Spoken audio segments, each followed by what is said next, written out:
Hello, and welcome to a quick rundown on how to make a flowchart here in D303 for what your role is in the district. My name is Tana Simoncelli, and I'm the Instructional Tech Specialist at North High School. Hope you enjoy. All right, so first thing, you will have received a link to this document. It's called Role Flowchart Template. You're going to make a copy.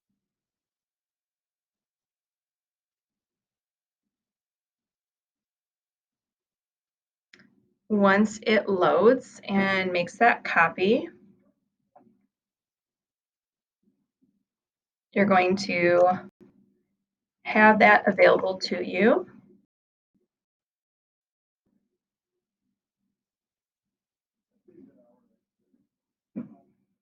All right, so a couple of quick things here in slides. One thing that I use slides for this very reason is because I can create the canvas in an 8.5 by 11.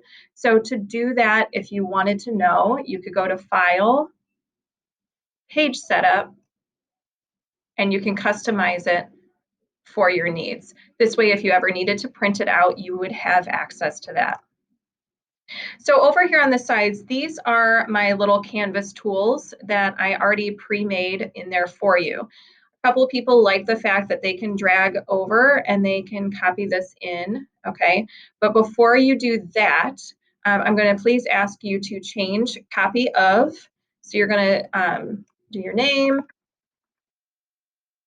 and then your title or your role that you play.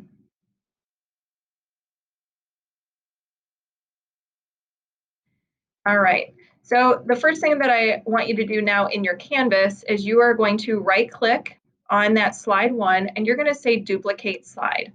Anytime that you are going to write a new process, you are going to duplicate the first slide and then rename it. So now I'm going to rename this process Screencastify Precodes. Okay, because that's one of my roles here in the district. So then what I would do is I would click on one of these items. These are all made for text boxes. You can copy this by right-clicking and copy, or you can do Control C. This is where the hotkeys really come into play and can make your life so much easier. So I'm going to click on this, Control C. I'm going to come over here, Control V, and then I'm going to drag it up here. This is step one in the process, so I might drag this over here. One thing that you'll notice is like this is off my canvas. So I can click and hold down on the mouse and drag it over all of the items that I want to move. And I can use the mouse or I can use my arrows to move those over. Then in order to type out my first step, I double click into that box and the text box comes up. Retrieve.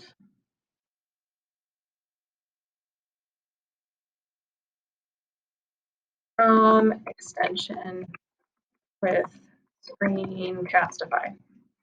Okay. There we go. Okay, so that's my step number one. You can go and you can format things later, but as you can see up here, this is my fill color for that item.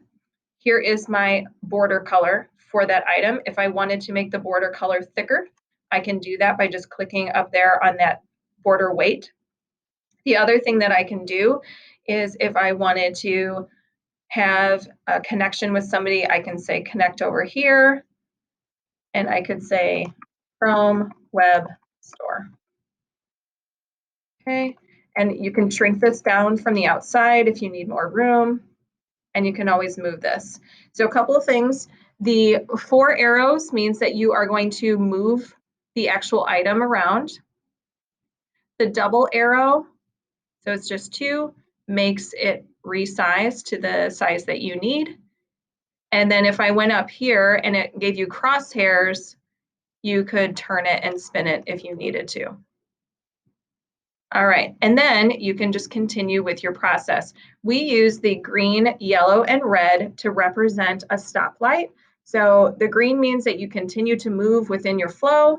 Yellow means that you might have to stop and get approval for something. And then the red was stop. You are going to definitely need to wait and hold off on something for moving forward.